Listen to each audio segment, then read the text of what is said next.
Buenos días, feliz domingo. Hoy estamos en la segunda semana de la temporada de preparación para la Pascua o Cuaresma.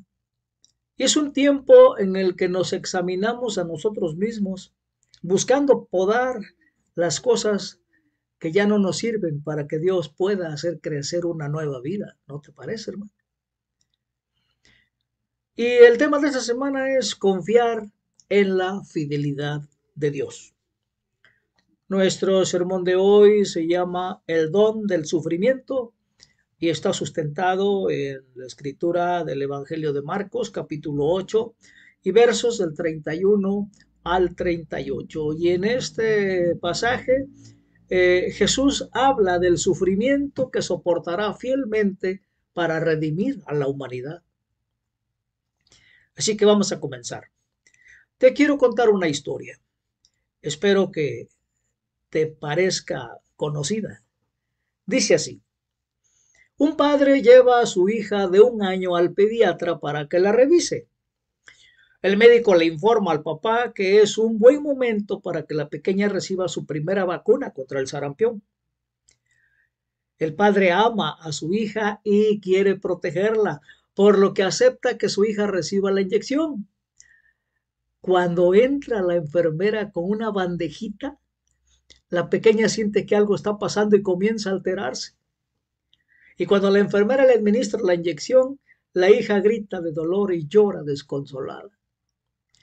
Ella mira a su padre y usa sus sencillas palabras para pedir ayuda, pero él lo único que puede hacer es abrazarla. No puede detener el dolor de la inyección. Una mirada de confusión cruza el rostro de la niña. No puede entender por qué su padre permitiría que le pasara esto. Y aunque la vacuna es buena para su hija y podría salvarle la vida, el padre sabe que su pequeña tiene que sufrir para recibirla. ¿Qué te parece? ¿Te suena familiar esta escena? Creo que sí, ¿verdad? Además, si eres padre, probablemente hayas experimentado algo parecido, ¿no? Si quieres hacerte rico, abre una tienda de dulces o de helados justo al lado del consultorio del pediatra.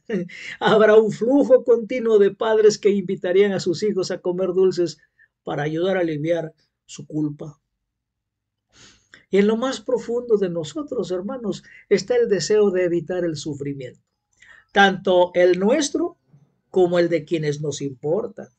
Incluso aun cuando el sufrimiento tiene un buen propósito, como por ejemplo protegernos de una enfermedad que todavía mata a miles de personas en todo el mundo cada año. Pero preferiríamos evitar cualquier dolor o malestar, ¿no te parece? Por supuesto, es prudente evitar el dolor cuando sea posible. Sin embargo, óyelo bien, no es prudente pensar que podemos evitar todos los dolores. Y es que a pesar de que el sufrimiento es parte de la condición humana, muchas personas en cierta medida se han distanciado de Dios porque Él permite el sufrimiento humano. Y para la mayoría de nosotros, si algo nos hace sentir mal, es malo. Nos cuesta aceptar que algo bueno pueda causar sufrimiento. Y si somos honestos con nosotros mismos, todos, óyelo bien, todos probablemente admitiríamos que a veces miramos a Dios con la misma confusión que la niña en el consultorio del médico. ¿Verdad que sí? Y hubo un momento en que en nuestro dolor recurrimos a Dios en busca de alivio. Pero el alivio no llegó cuando ni cómo lo queríamos. Y le preguntamos a Dios: si me amas, si eres verdaderamente bueno, ¿por qué me dejas que esto suceda? Quizás te sientas así al escuchar este sermón. Vamos a ver. Y es que por la universalidad del sufrimiento, Jesús nos enseña sobre este tema. Y las palabras de Cristo nos dicen sobre el sufrimiento que nos brinda tanto consuelo como guía sobre cómo soportarlo. Así que vayamos a nuestra escritura de Marcos 8, del 31 al 38, que dice así: luego comenzó a enseñarles: El Hijo del Hombre tiene que sufrir muchas cosas y ser rechazado por los líderes religiosos, por los jefes de los sacerdotes y por los maestros de la ley. Es necesario que lo maten y que a los 3 días resucite. Habló esto con toda claridad. Y Pedro lo lleva aparte y comenzó a reprenderlo. Pero Jesús se dio la vuelta y miró a sus discípulos y reprendió a Pedro. Aléjate de mí, Satanás, le dijo. Tú no piensas en las cosas de Dios, sino en las de los hombres. Entonces llamó a la multitud y a sus discípulos. Si alguien quiere ser mi discípulo, dijo, que se niegue a sí mismo, tome su cruz y me siga. Porque el que quiera salvar su vida, la perderá. Pero el que pierda su vida por mi causa y por el evangelio, la salvará. ¿De qué le sirve a uno ganar el mundo entero si se pierde la vida? ¿O qué se puede dar a cambio de la vida? Si alguien se avergüenza de mí y de mis palabras en medio de esta generación adúltera y pecadora, también el Hijo del Hombre se avergonzará de él cuando venga en la gloria de su Padre con los santos ángeles. Amén. Y bueno, Jesús, comprendiendo lo difícil que es para los humanos captar el concepto de sufrimiento necesario y bueno, quiso preparar a sus discípulos para lo que le sucedería más tarde. Estamos en este camino de la Cuaresma o preparación para la Pascua.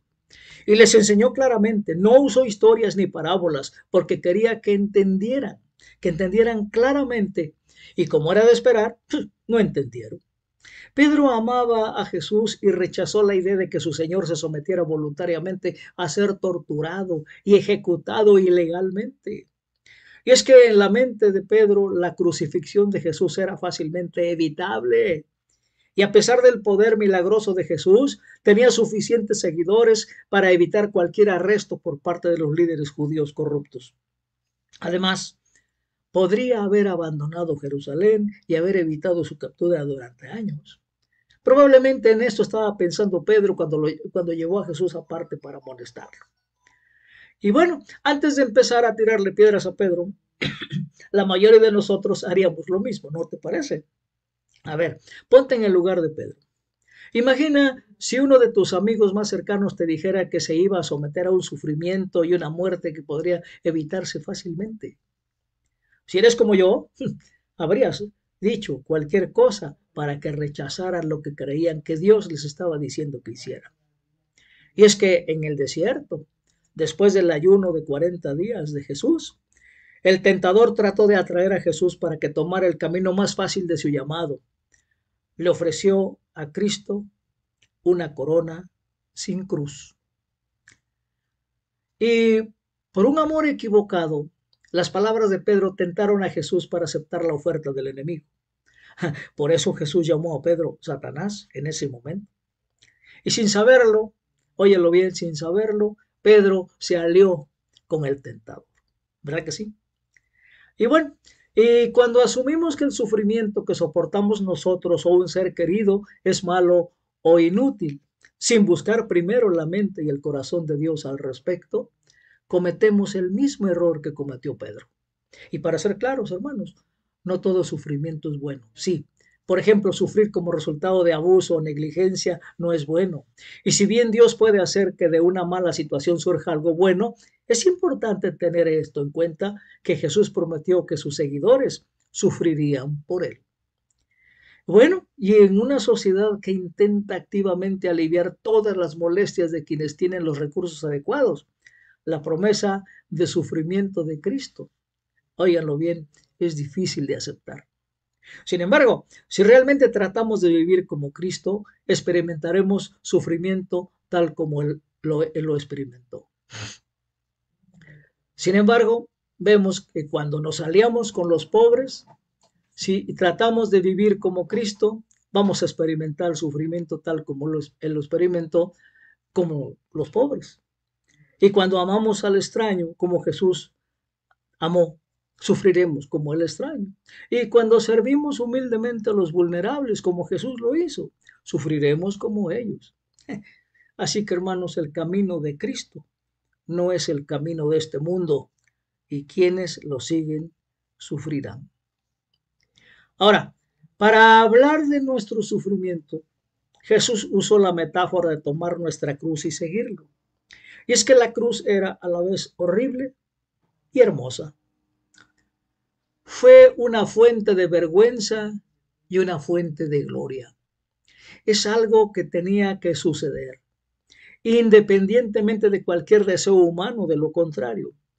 Y esto, hermanos, esta es la imagen que Jesús usó para describir nuestro sufrimiento por su causa. Y esto, hermanos, debería arrojar una nueva luz sobre nuestro sufrimiento por causa de Cristo. ¿Sabes por qué? Porque para quienes sufren es fácil percibir solo el dolor.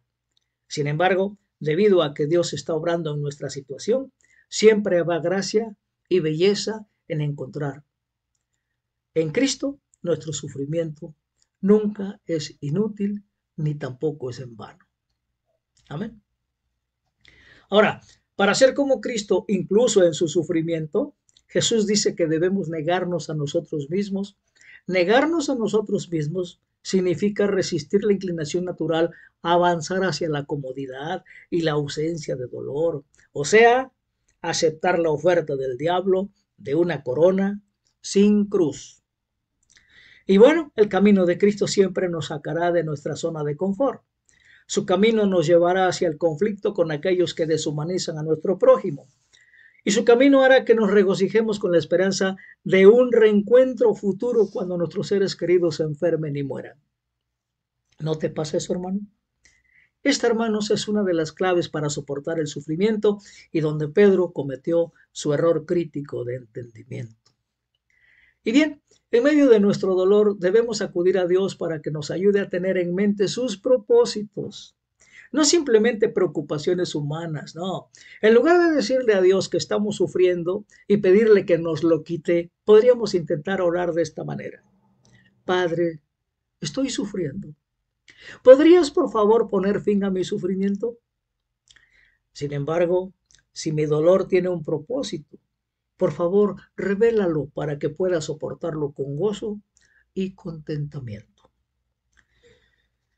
Así que, hermanos, negarnos a nosotros mismos significa dejar de lado nuestro instinto de juzgar todo sufrimiento como malo. ¿Sabes por qué? Porque en esta era presente los hijos de Dios experimentarán sufrimiento. ¿Y sabes qué? También hay buenas noticias. Eso sí es importante. También hay buenas noticias en tomar nuestra cruz y sufrir como Cristo. ¿Sabes por qué? Porque las instrucciones de Jesús son de seguirlo mientras llevas tu cruz. Óyelo bien, eso significa que Él está contigo. Y de hecho significa que Jesús va delante de ti. Y cualquier situación en la que te encuentres ya ha sido explorada por el Hijo. Él ha ido delante de nosotros y ha eliminado todo lo que pudiera destruirnos. Óyelo bien. El mismo Jesús ha entrado en tu prueba y ha asegurado que hay una salida. Y cualquier cosa que los seres humanos hayan planeado para ti, óyelo bien, Jesús ya te ha prometido tu victoria en esta vida o en la próxima. Así que, hermano, te pregunto, ¿cuáles son sus planes en comparación con su promesa? Lo sabes. Si Dios es por ti, ¿quién podrá estar contra ti? ¿No te parece? ¿No lo crees? ¿No lo aceptas? Bueno, así que, hermanos, consolémonos en nuestro sufrimiento, óyelo bien, sabiendo que Jesús está con nosotros y va delante de nosotros. Amén. Demos gracias. Padre bendito, te damos gracias. Gracias por este mensaje. Gracias por enseñarnos que el sufrimiento es bueno también cuando hay un propósito. Y ese propósito es por ti, por tu obra, por tu presencia en nuestras vidas, por el perdón que nos has traído, por la redención que has hecho de nuestras vidas. Gracias porque estamos en tus preciosas manos, sentados a la derecha del Padre, porque ese es el amor con que nos amas. Y Padre, como tú sufriste, ayúdanos a pasar nuestras pruebas. Ayúdanos a cargar nuestra cruz, que tú ya la llevaste y sabes de qué se trata y ayúdanos a llegar felices, contentos a la meta, que es estar en tu reino. En el nombre de Jesús. Amén.